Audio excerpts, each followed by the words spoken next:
ကျမ်းမာတော်မူကြပါစေခင်ဗျာယခုချိန်မှာစတင်ပြီးဒီကနေ့ဧပြီလ21ရက်နေ့ညနေခင်းရရှိထားတဲ့သတင်းများကိုတင်ဆက်ပေးမှာဖြစ်ပါတယ်ကျွန်တော်ကတော့ရဲဘော်လာရန်ပါဒီ channel လေးကမြေပြင်အခြေအနေတွေကိုတင်ဆက်ပေးနေတဲ့သတင်း channel လေးဖြစ်တာကြောင့် like and subscribe လုပ်ထားဖို့လည်းဖိတ်ခေါ်လိုက်ပါရခင်ဗျာပထမဆုံးတင်ဆက်ပေးခြင်းတာကတော့မန်အောင်မြို့တော်ဦးရေတက်တောင်ဝကန်ပုံမှုကရေရင်တစည်းကိုကြက်သိန်းရာနဲ့ချီပြီးတရားမဝင်ကောက်ခံနေက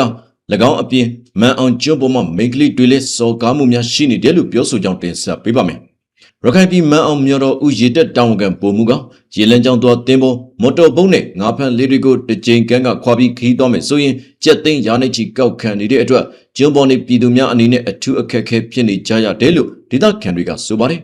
ဒေသခံတအူကကျွန်တော်ကမန်အောင်ကျွန်းမှာနေထိုင်တဲ့သူဖြစ်ပါတယ်လက်ရှိမြို့တော်ဦးရေတက်ပုံမှုရဲ့လှုပ်ဆောင်ပုံတွေနဲ့ဒေသခံလူထုကိုအပေါ်စီးကဆက်ဆံပုံတွေကြောင့်မကျေနပ်မှုတွေတိုးပွားလာနေပါတယ်အထူးသဖြင့်ရေရင်တွေနဲ့ငါးဖက်လင်များပေါ်ငွေကြေးအစမတန်ကောက်ခံနေတာနဲ့မန်အောင်ကျွန်းကကောင်မလေးတွေပေါ်စော်ကားတာတွေကိုသူတို့ကလက်နက်အားကိုနဲ့ပြုလုပ်နေတဲ့သူတွေပါလို့ပြောကြပါတယ်ရေလန်းကြောင်းသွားသင်းမောများငါးဖက်ရေရင်များကိုငွေမရရင်ထွက်ခွင့်မပြုကြောင်းငွေတောင်းခံပါကလေးကြက်သိန်းရာခဏနဲ့အထက်ပေးဆောင်နေရကြောင်း၎င်းကဆိုပါတယ်ဒေသခံပြည်သူတွေအပေါ်မှာဒီလိုအနိုင်ကျင့်နေပါတယ်အမျိုးသမီးတွေကိုလည်းအာဏာနဲ့ငွေကိုပြပြီးမတော်မတရားလုပ်နေတဲ့အတွက်အန္တရာယ်များစွာရောက်ရှိနေပါတယ်ဒီလိုလုပ်ရက်တွေကြောင့်ပြည်သူများပေါ်တိုက်ရောက်မှုမကောင်းစေတဲ့အပြင်မြန်မာစစ်တပ်ကိုလူထုယုံကြည်မှုလက်တအားကျဆင်းနေပါတယ်လို့ပြောပါတယ်အဆိုပါကိစ္စတွေကိုမြန်မာစစ်တပ်မှတာဝန်ရှိသူများအမြဲပြန်လည်စစ်ဆေးပြီးတင်းလျော်တဲ့အရေးယူမှုများပြုလုပ်ပေးဖို့လိုအပ်နေတယ်လို့လည်း၎င်းကဆိုပါတယ်ထပ်မံပြီးအလားတူဖြစ်ရများမဖြစ်ပေါ်စေဖို့တတိပေးလို့ကြောင်းမန်အောင်ကျွန်းဒေသခံတွေယူသားစွာလောက်ကင်စားတောက်နေသူများဖြစ်ကြောင်းထပ်မံပြုလုပ်လာပါကနောက်မှမန်အောင်ကျွန်းဒေသခံများနဲ့ပြဿနာဖြစ်လာနိုင်ကြောင်း၎င်းကဆိုပါတယ်မန်အောင်မြို့နယ်ဟာစစ်တွေကြောက်ဖြူမြို့များနဲ့တူလက်ရှိစေအုပ်စုအုပ်ချုပ်မှုအောက်မှာရှိနေသေးပြီးစီးရေးချင်းတွေကိုအကြောင်းပြကလူတို့ကိုအနိုင်ကျင့်မှုများဖြစ်ပေါ်နေတယ်လို့သိရှိရပါတယ်ခင်ဗျာနောက်ထပ်တင်ဆက်ပေးချင်တာကတော့အကြမ်းဖက်မင်းအောင်လှိုင်ရဲ့ငြိမ်းချမ်းရေးဖိတ်ခေါ်ချက်ကိုNUG နဲ့ Greeny IEC တို့ကပယ်ချခဲ့ပြီးຫນွေဦးတော်လိုင်းရီမန်းချက်တိုင်းဆက်လက်တိုက်ပွဲဝင်သွားမှာဖြစ်ကြောင်းတင်ဆက်ပေးပါမယ်အကြမ်းဖက်စစ်ကောင်းဆောင်မင်းအောင်လှိုင်ရဲ့ငြိမ်းချမ်းရေးဖိတ်ခေါ်ချက်ဟာစီးရေးဖိအားပေးပြီးအကြက်ကင်ခြင်းနဲ့စိတ်သက်စစ်စင်ရေးလှုပ်ဆောင်ခြင်းသာဖြစ်တယ်လို့ဆိုကအမျိုးသားညီညွတ်ရေးအစိုးရ NUG နဲ့ Greeny ပြည်ကြားကာလအုပ်ချုပ်ရေးကောင်စီ IEC တို့ကတုံ့ပြန်ညှင်းပယ်လိုက်ကြပါတယ်စစ်တပ်ရဲ့ကမ်းလှမ်းမှုနဲ့ပတ်သက်ပြီး NUG ပြည်ထောင်စုဝန်ကြီးချုပ်ရုံးပြောရေးဆိုခွင့်ရှိသူဦးနေဖုံးလက်ကတော်လိုင်းအင်အားစုများစုပေါင်းဖွဲ့စည်းထားတဲ့ SCEF ရဲ့နိုင်ငံရေးဦးတည်ချက်6ချက်အပေါ်မှာသာခိုင်ခိုင်မာမာရည်တည်သွားမှာဖြစ်ကြောင်းပြောကြားပါတယ်။ဒီ6ချက်ကိုအာမခံနိုင်တဲ့အခြေအနေရှိမှသာလျှင်လိုအပ်တဲ့စကားပြောဆိုမှုတွေရှိမယ်ဆိုတာပြောထားပြီးသားဖြစ်တယ်။အဲဒီ6ချက်မရမချင်းဆက်လက်ပြီးတော့တိုက်ပွဲဝင်သွားမှာဖြစ်ပါတယ်လို့ဦးနေဖုံးလက်ကဆိုထားပါတယ်။ဒါအပြင်စစ်ကောင်စီအနေနဲ့ PDF လူငယ်တွေကိုအလင်းဝင်တရားသတင်းတူတွေနဲ့စိတ်သက်စစ်စင်ရေး psychological warfare လှုပ်ဆောင်လာနိုင်ပေမဲ့လည်းခိုင်မာတဲ့တော်လိုင်းအင်အားစုတွေကလက်ခံမှာမဟုတ်ပဲအောင်ပွဲရသည့်အထိတိုက်ပွဲဝင်သွားမှာဖြစ်ကြောင်း၎င်းကဆက်ပြောပါတယ်။လက်တလော့တော်လိုင်းတပ်တွေကတောင်းဆိုထားတဲ့နိုင်ငံရေးဥတီချက်6ချက်မှာစစ်အာဏာသိမ်းမှုကိုဖယ်ရှားပြီးမြန်မာစစ်တပ်ရဲ့နိုင်ငံရေးမှာပါဝင်နေခြင်းကိုအဆုံးသတ်ရန်လက်နက်ကိုင်တပ်ဖွဲ့များအားလုံးဒီမိုကရေစီနည်းကျရွေးကောက်တင်မြှောက်ထားတဲ့အယက်သားအစိုးရရဲ့စီမံအုပ်ချုပ်မှုအောက်မှာအပြည့်အဝထားရှိရန်2008ဖွဲ့စည်းပုံအခြေခံဥပဒေကိုအပြီးတိုင်ဖျက်သိမ်းရန်နဲ့ရင်းကိုပြန်လည်အသက်သွင်းရန်ကြိုးပမ်းမှုမှန်သမျှတိုက်ဖျက်ရန်သက်ဆိုင်သူအားလုံးလက်ခံနိုင်တဲ့ Federal နဲ့ Democracy စနစ်ကိုအခြေခံတဲ့ဖွဲ့စည်းပုံအခြေခံဥပဒေပြဋ္ဌာန်းရန်ထွက်ပေါ်လာတဲ့ Federal Democracy ဖွဲ့စည်းပုံအခြေခံဥပဒေနဲ့အညီ Federal Democracy ပြည်ထောင်စုအသစ်အားတည်ဆောက်ရန်ပရိပက္ခအတွင်းလိန်နဲ့ကြားမပေါ်အခြေခံတဲ့အကြမ်းဖက်မှုများအပါအဝင်မတရားကျူးလွန်ခံရသူများအတွက်တရားမျှတမှုရရှိရေးနဲ့အသွင်ကူးပြောင်းရေးကာလတရားမျှတမှုရရှိရေးလုပ်ငန်းစဉ်ကိုဖော်ဆောင်ရန်တို့ဖြစ်ပါတယ်။အလားတူ Greeny ပြည်ကြားကာလအုပ်ချုပ်ရေးကောင်စီ IEC ရဲ့အထွေထွေအတွင်းရေးမှူးနှင့်ပညာခွန်အောင်ကလည်းစစ်ကောင်းဆောင်ရဲ့ဖိတ်ခေါ်ချက်ဟာငြိမ်းချမ်းရေးဖိတ်ခေါ်မှုမဟုတ်ပဲအတင်းအဓမ္မအနိုင်ကျင့်တဲ့လုပ်ငန်းစဉ်သာဖြစ်ကြောင်းဝေဖန်ပါတယ်။လက်နက်ချမှအလင်းဝင်မှဟိုဟာမတောင်းနဲ့ဒီဟာမတောင်းနဲ့ဆိုတာကငြိမ်းချမ်းရေးဖိတ်ခေါ်တာမဟုတ်ဘူးအဲ့ဒါကအတင်းအဓမ္မအနိုင်ကျင့်ခြင်းပဲအဲ့ဒီလိုမျိုး process နဲ့ငြိမ်းချမ်းရေးကမ်းလှမ်းရင်ဘယ်လို့မှငြိမ်းချမ်းရေးရနိုင်မှာမဟုတ်တယ်လို့ဆွေးနွေးဖို့တော့အဆင်ပြေမှာမဟုတ်ဘူးလို့ပညာခွန်အောင်ကဆိုပါတယ်စစ်ကောင်းဆောင်အနေနဲ့မိမိကိုယ်ကိုသမရဖြစ်ကြီးညာခြင်းတနိုင်ငံလုံးကိုထိုးစစ်ဆင်ခြင်းများနဲ့တူငြိမ်းချမ်းရေးဖိတ်ခေါ်ခြင်းကိုတပြိုင်နက်တည်းလှုပ်ဆောင်လာသည်မှာကြိုတင်ခံမှန်းထားပြီးသားဖြစ်ကြောင်း IEC ဘက်ကဆိုပါတယ်ဒါကအခုမှလုပ်တဲ့လုပ်ကွက်မဟုတ်ဘူးတက်လာသမျှစစ်အာဏာရှင်အစိုးရတွေအားလုံးကဒီအတိုင်းလုံနေကြပဲစီးအရာအလုံးအင်းနဲ့တိုက်ခိုက်ဖြစ်စီမယ်ဆိုပြီးအနိုင်ပိုင်းကျင်တဲ့မြန်မာနိုင်ငံက frame တစ်ခုပဲလို့ပညာခွန်အောင်ကသုံးသပ်ပြောကြားခဲ့ပါတယ် လက်တလုံးမှာဂရင်းနီပြည်နယ်အစစ်မှာလည်း၎င်းကိစ္စနဲ့ပတ်သက်ပြီးဆွေးနွေးထားချက်မရှိသေးကြောင်းနဲ့စစ်ကောင်စီရဲ့ကမ်းလှမ်းမှုဟာလက်တွေ့ဖြစ်နိုင်ခြင်းမရှိတဲ့အနိုင်ကျင့်မှုသာဖြစ်ကြောင်းတော်လှန်ရေးအင်အားစုတွေကတညီတညွတ်ထဲတုံ့ပြန်ထားကြပါရခင်ဗျာနောက်ထပ်တင်ဆက်ပေးကြတာကတော့မြန်မာထိုင်းနယ်စပ်တလျှောက်စစ်တပ်ကလေကြောင်းနဲ့လက်နက်ကြီးများနဲ့တိုက်ခိုက်နေပြီးတိုက်ပွဲများပြင်းထန်နေကဝေါ်လီမြို့မှာအရက်သား2ဦးဒဏ်ရာရပြီးထိုင်းဘက်ချမ်းကိုလည်းဘုံစံများကြားရောက်တဲ့အတွက်ပျက်စီးမှုများဖြစ်ပေါ်နေကြောင်းတင်ဆက်ပေးပါမယ်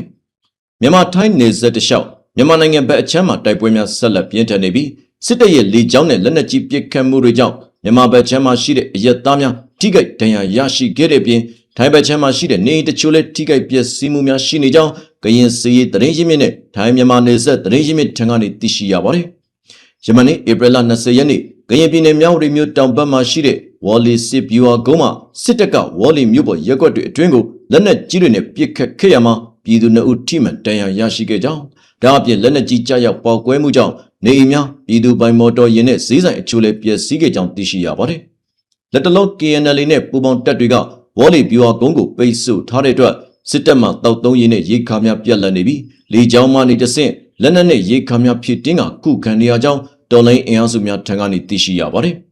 လက်ရှိမှာထိုင်းမြန်မာနယ်စပ်မြဝတီမြို့နယ်မြန်မာဘက်ချမ်းမှာဝေါ်လီမြို့ကအများပြားထိုင်းနိုင်ငံဘက်ချမ်းကိုစစ်ရှောင်နေရပြီးနယ်စပ်တလျှောက်စီးရေးအခြေအနေဟာဆက်လက်တင်းမာနေဆဲဖြစ်ကြောင်းသိရှိရပါတယ်။ဒါအပြင် ANU တပ်မ9နေမီဘာပွန်ခိုင်ထိုင်းမြန်မာနယ်စပ်မဲဟောင်ဆောင်အနီးမှာလည်းမြန်မာစစ်တပ်ကလေရင်နဲ့ဘုံကျဲခဲ့တဲ့အတွက်ထိုင်းဘက်ချမ်းကိုဘုံစံများကြားရောက်ပြီးထိုင်းအာဏာပိုင်တွေကွင်းစင်စစ်ဆေးလျက်ရှိကြောင်းသိရှိရပါတယ်။ယမနေ့တန်လွင်မြစ်ဘေးမှာရှိတဲ့ KNU အခြေစိုက်စခန်းတွေကိုမြန်မာစစ်တပ်ကလေကြောင်းမှာဘုံကျဲတိုက်ခိုက်ခဲ့ရမှာဘုံအစာနာတချို့ဟာထိုင်းနိုင်ငံဘက်ချမ်းမဲအောင်ဆောင်ခရိုင်မဲဆာလျံမြို့နယ်မှာရှိတဲ့မဲဝမ်ကျေးရွာတွင်ကိုကြားရောက်ခဲ့ပါတယ်။ထို့ကြောင့်ထိုင်းအာဏာပိုင်တွေကဧပြီလ20ရက်နေ့မွန်းလွဲပိုင်းမှာနေဆက်လုံခြုံရေးအတွက်ကွင်းစင်စစ်ဆေးခဲ့ကြပြီးစစ်ဆေးချက်ရမြန်မာစစ်တပ်ကပစ်ခတ်ခဲ့တဲ့ဘုံကြောင့်ထိုင်းနိုင်ငံသားတဦးရဲ့နေအိမ်ခေါမှုဘုံစံထိမှန်ပျက်စီးခဲ့ပေမဲ့လည်းလူထိခိုက်မှုမရှိကြောင်းအတည်ပြုခဲ့ပါတယ်။ထိုင်းမြန်မာနေဆက်တလျှောက်တိုက်ပွဲများပြင်းထန်နေခြင်းကြောင့်ထိုင်းအာဏာပိုင်တွေကနေဆက်တလျှောက်24နာရီပတ်လုံးကင်းလက်စစ်ဆေးမှုများတိုးမြင့်ရန်တိုက်ပွဲများပြင်းထန်လာပါကခိုးလုံနိုင်ရန်ဘုံကိုချင်းများနဲ့အရေးပေါ်အုပ်စုလိုက်ရွှေ့ပြောင်းမဲ့နေရာတွေကိုပြင်ဆင်ထားရန်ပြည်သူများရဲ့အသက်အိုးအိမ်စီးစိမ်ကိုကာကွယ်ရန်အုပ်ချုပ်ရေးစစ်တပ်နဲ့ရဲတပ်ဖွဲ့တို့ကအသင့်အနေထားနဲ့စောင့်ကြည့်ဖို့ထိုင်းအစိုးရကညွှန်ကြားထားကြောင်းထိုင်းသတင်းများရသိရှိရပါတယ်ခင်ဗျာနောက်ထပ်တင်ဆက်ပေးခြင်းတာကတော့ကလောမြို့မှာယာယီမှုနဲ့အဖွဲ့ကအထက်တန်းရှေ့နေကိုဝိုင်းဝန်းထိုးကျိတ်ခဲ့ကြောင်းတင်ဆက်ပေးပါမယ်ရန်ပြည်နယ်တောင်ပိုင်းကလောမြို့မှာယာယီမှုတဦးနဲ့အဖွဲ့ကပြီးခဲ့တဲ့ရွေးကောက်ပွဲမှာတတိပုဂ္ဂလကိုယ်စားလှယ်လောင်းအဖြစ်ဝင်ရောက်ရှင်ပြိုင်ခဲ့ဘူးသူအထက်တန်းရှေ့နေတဦးကိုဝိုင်းဝန်းထိုးကျိတ်မှုဖြစ်ပွားခဲ့ကြောင်းဒေသခံများထံကနေသိရှိရပါတယ်ထိုးကျိတ်ခံရသူအထက်တန်းရှေ့နေဦးကျော်စင်ဆိုင်ဟာဧပြီလ15ရက်နေ့မွန်းလွဲတနာရီခန့်မှာကလောတကြံဘိုးမန်တမအပြန်ဘူတာလမ်းမှာရှိတဲ့ကျော်စတူးဆိုင်ရှိအရောက်စိုက်ကဲစီးလာတဲ့လင်မြ2ဦးနဲ့စကားများကြရမှယာယီမှုစုသူဦးမောင်ငွေနဲ့အဖွဲ့ရောက်ရှိလာပြီးဝိုင်းဝန်းထိုးကျိတ်ကြခြင်းဖြစ်ကြောင်းဖြစ်စဉ်ကိုသိသူဒေသခံတို့ကပြောပါတယ်စိုက်ကဲနဲ့လင်မြ2ဦးကဦးမောင်ငွေအသိတွေထင်တယ်သူတို့စိုက်ကဲကိုရှေ့နေကားကတိုက်သွားတယ်ဆိုပြီးပြဿနာတက်ကြတာရှေ့နေကမတိုက်ဘူးညင်တယ်ဒါပေမဲ့ကိစ္စပြအောင်တသိန်းခွဲရော်ပေးမယ်ပြောတာအဲဒီမှာမကျေနပ်လို့ပြဿနာထက်တက်ကြရကနေဦးမောင်ငွေတို့ရောက်လာကြပြီးထိုးကျိတ်ကြတာလို့၎င်းကဆိုပါတယ်ပြောဆိုညီနိုင်နေစဉ်ဦးမောင်ငွေအပါအဝင်3ဦးရောက်ရှိလာပြီးအရက်လည်မှုနေကြောင်းအဲဒီနောက်လွတ်တော်ကိုယ်စားလှယ်ကြီးဘက်ကိုဒီကားလာလို့ဆိုကအနီးမှာရှိတဲ့ခဲတွေနဲ့ကားကိုထုဖို့လှုပ်ဆောင်ခဲ့ကြောင်းဦးကျော်စင်ဆိုင်ကရဲခေါ်ပြီးရှင်းမဲလို့ပြောဆိုချိန်မှာလူအုပ်ထဲမှာဦးမောင်ငွေဆိုသူကငါကရက်ွက်3ရာအိမ်မှုပဲလွတ်တော်ကိုယ်စားလှယ်ကြီးကိုဝိုင်းထိုးကြကွာလို့အော်ဟစ်ကဦးမောင်ငွေအပါအဝင်လူ9ဦးကဝိုင်းဝန်းထိုးကျိတ်ကြခြင်းဖြစ်ကြောင်းပြဿနာဖြစ်စဉ်အနီးနားရှိသူတို့ကပြောပြပါတယ်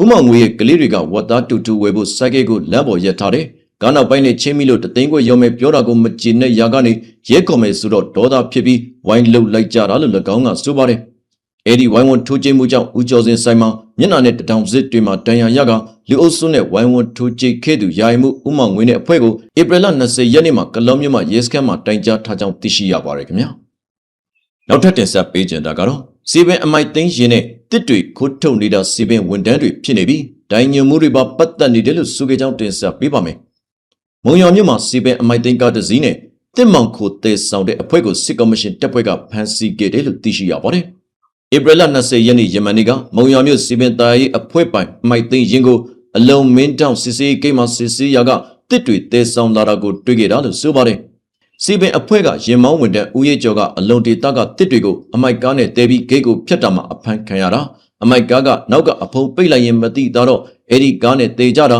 တစ်တွေကကျွန်းတွေလို့ပြောတယ်လို့ဒေတာကန်တူကဆိုပါတယ်ဖန်စီရမိတဲ့တစ်တွေဟာမုံရမြို့ကစီပင်ဝင်တဲ့အရာရှိတူဖြစ်တဲ့ဦးဇော်ဝင်းအောင်ဖွင့်လှစ်ထားတဲ့ရှင်းသက်ပရိဘောဂဆိုင်ကိုပို့ဖို့ဖြစ်တယ်လို့လည်းသိရှိရပါတယ်စီပင်အရာရှိတယောက်ပိုင်တဲ့ပရိဘောဂဆိုင်အတွက်အမိုက်သိန်းရင်ကိုတုံးပြီးတေကြတာအရင်ကလည်းခုလိုတည်နေကြပါအခုကလမ်းကြောင်းရှိလို့အဖွဲ့စုံနဲ့စစ်တာကနေမိတာလို့ပြောပါတယ်ပိုင်ရှင်ကအလုသမားကောကစီပင်ဝန်ထမ်းတွေပဲအဲ့ဒီထက်ပိုဆိုးတာကစကိုင်းတိုင်းစီပင်ဌာနတိုင်းညွှန်ကြားရေးမှုလည်းအဲ့ဒီကိစ္စနဲ့ပတ်သက်နေတယ်လို့ပြောတယ်အဖွဲ့လိုက်ကြီးမောင်ခိုလှုပ်ကြတာထင်တယ်လို့ဒေသခံတူကထပ်မံပြောဆိုပါတယ်လက်တလုံးမှာရင်မောင်းဖြစ်သူစီပင်ဝန်ထမ်းဦးရဲကျော်နဲ့ပရိဘောဂဆိုင်ပိုင်ရှင်ဖြစ်သူဦးဇော်ဝင်းအောင်ကိုစစ်ကော်မရှင်တက်ကဖမ်းဆီးစစ်ဆေးနေတယ်လို့သိရှိရပြီးကွင်းဆက်တရားခံဖြစ်စကိုင်းတိုင်းစီပင်သားရေးအဖွဲ့ရဲ့တိုင်းညွှန်ကြားရေးမှုကိုလည်းစစ်ဆေးဖို့လှုံ့ဆော်နေတယ်လို့သိရှိရပါတယ်ခင်ဗျာနောက်ထပ်တင်ဆက်ပေးချင်တာကတော့73စီဈေးအမြင့်ဆုံးနိုင်ငံတွေမှာမြန်မာကထိပ်ဆုံးဖြစ်နေကြောင်းတင်ဆက်ပေးပါမယ်အီရန်စစ်ပွဲကြောင့်73စီဈေးအမြင့်ဆုံးနိုင်ငံတွေထဲမှာမြန်မာကထိပ်ဆုံးဖြစ်နေပါတယ်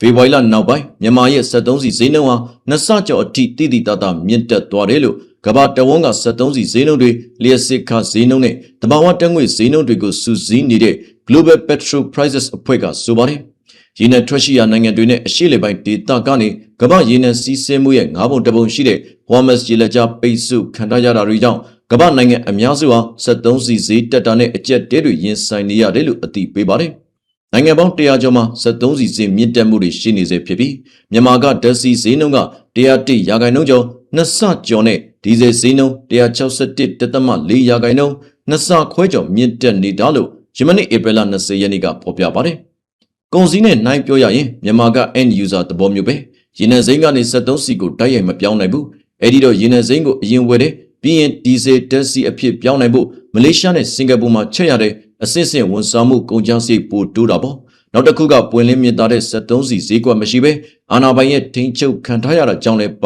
တယ်လို့ရန်ကုန်မြို့ကစီးပွားရေးလုပ်ငန်းရှင်တို့ကဆိုပါတယ်73စီဈေးအမြင့်ဆုံးဖြစ်နေတဲ့စရင်အရာဖိလစ်ပိုင်နိုင်ငံကဒုတိယအဆင့်မှာရှိနေပြီးတစားခွဲကနေနှစ်ဆကျော်ဈေးတက်နေတယ်လို့သိရှိရပါတယ်ရေနံစိမ်းကနေ73စီချက်လုံနိုင်တဲ့အိန္ဒိချင်းထိုင်းနိုင်ငံမှာဒီဇယ်တက်စီဈေးတွေက30နဲ့40ရာခိုင်နှုန်းဈေးတက်နေတယ်လို့ Global Petrol Prices ကဖော်ပြပါတယ်ဒီကနေ့ဧပြီလ21ရက်နေ့73စီညီညွတ်စေရန်ကုန်လက်ကဈေးကွက်ရတက်စီအမျိုးအစား92တလီတာကို4935ကျပ်95တလီတာကို4945ကျပ်ဒီဇယ်စီတလီတာကို6485ကျပ်နဲ့ပရီမီယံဒီဇယ်9955ကျပ်တို့ဖြစ်ပါတယ်အီရန်စစ်ပွဲမဖြစ်ခင်ဖေဖော်ဝါရီလ29ရက်နေ့ကဈေးနဲ့ရှင်းရင်ပြည်တွင်း73စီအမျိုးအစားလိုက်တလီတာကိုကျပ်2500ကနေကျပ်9000နီးပါးအထိဈေးတွေမြင့်တက်လာခဲ့တာပါဒါအပြင်73စီခွဲဝေမှုကိုထိန်းချုပ်ထားတာကြောင့်မန္တလေးအပါအဝင်နေမြို့တွေမှာပြင်ပ73စီဈေးကွက်ကနေတလီတာကို7000ကျော်ပေးဝေယူနေရတာတွေလည်းရှိနေပါတယ်ခင်ဗျာနောက်ထပ်တင်ဆက်ပေးချင်တာကတော့ရန်ကုန်မှာပြစ်မှုကျူးလွန်သူတွေကိုရဲစခန်းမပို့ဘဲတပ်သားစုဆောင်းမှုလူဦးရေထောင်နဲ့ချီတယ်လို့ဆိုခဲ့ကြောင်းတင်ဆက်ပေးပါမယ်ရန်ကုန်တိုင်းလှိုင်သာယာမြို့နယ်မှာစစ်အုပ်စုကပြစ်မှုငယ်ကျူးလွန်သူတွေကိုရဲစခန်းမပို့ဘဲတပ်သားစုဆောင်းနေကြောင်းဒေသခံသတင်းရင်းမြစ်တွေကပြောပါတယ်2024ခုနှစ်မှ2026ခုနှစ်အထိနှစ်နှစ်ကျော်အတွင်းအဲဒီလိုစစ်မှုတန်းစုဆောင်ခံရသူဥယေ1500ကျော်ရှိပြီဖြစ်ကြောင်းလိုင်သာယာကင်းထောက်ဖွဲ့ HDY Info 12ရဲ့စာရင်းအရသိရှိရပါတယ်။လိုင်သာယာမှာရက်ကွက်ပေါင်း32ရက်ကွက်ရှိပြီးတရက်ကွက်ကိုတစ်လ2ဦးနှုန်းတက်မှတ်ကစစ်မှုတန်းစုဆောင်ပေးနေရကြောင်းတို့ကြောင့်ရက်ကွက်တွင်းမှာရှိတဲ့မူရရန်ကားသူခိုက်ရန်ဖြစ်ပွားသူနဲ့ကိုဆိုလူနိုင်လွတ်သူတွေကိုအတိကထားစစ်မှုတန်းစုဆောင်နေကြောင်းလဲ HDY Info 12တာဝန်ရှိသူကဆိုပါတယ်။လက်နက်ကင်ဆာမှုမူရစေဝါလက်ဝဲတွေ့ရှိမှုနဲ့အများပြည်သူပိုင်နေရာတွေမှာအရက်စုဖွဲ့တောက်စားမှုကျွလွန်သူတွေဟာလည်းစစ်မှုထမ်းအတွက်စစ်သားစုဆောင်ခံနေရကြောင်းဒေသခံတွေကဆိုပါတယ်။တလကို64ရောက်လိုင်သာယာမြို့နယ်ပူပေးနေရတယ်လို့ခန့်မှန်းရပါတယ်။နှစ်နှစ်အတွင်းမှာလိုင်သာယာကနေ1536ဦးစစ်မှုထမ်းစုဆောင်ပေးပြီးပြီလို့အကြံဖြင့်သိရပါတယ်။ရဲကဖမ်းပြီးဆိုရင်ရဲစခန်းမပို့ပဲရက်ကွက်ရုံးတွေကိုပို့ပြီးစစ်မှုထမ်းတဲ့စုဆောင်လိုက်တာများပါတယ်။လက်ရှိလိုင်သာယာတဲကရက်ကွက်ရုံးတွေမှာအချုပ်ခန်းလိုအခန်းငယ်လေးတွေဖွဲ့လာတယ်လို့လည်း၎င်းကဆိုပါတယ်2026ခုနှစ်စစ်မှုတန်းအတွက်သာမကရဲတပ်သားအတွက်ပါလူသစ်စုဆောင်းမှုများရှိလာကြောင်းသိရှိရပါတယ်လိုင်သာယာ6ရက်ကွက်မှာခုံးမှုနဲ့ဖမ်းဆီးခံထားရတဲ့လူငယ်တအုပ်ကိုလည်းစစ်အုပ်စုတပ်ဗိုလ်မှူးတယောက်ကစီယုံသိမ်းသွင်းကစစ်မှုတန်းစီရင်တဲ့ထည့်လိုက်ကြောင်းဒိုလူငယ်ဟာဧပြီလအတွင်းက Mijina ma se osu tatapit downward tensal navy pitjone, Dida can do got subari. Laida Munetri, Semutan Pawen Dwadu, Uyine Patalo, Dija a deep unit Jido Mashidi Babu. Dapi Munetri, Semutanjing Wilu Suga, Wiji Gau Kamuri Shinijam Tishi Yabare.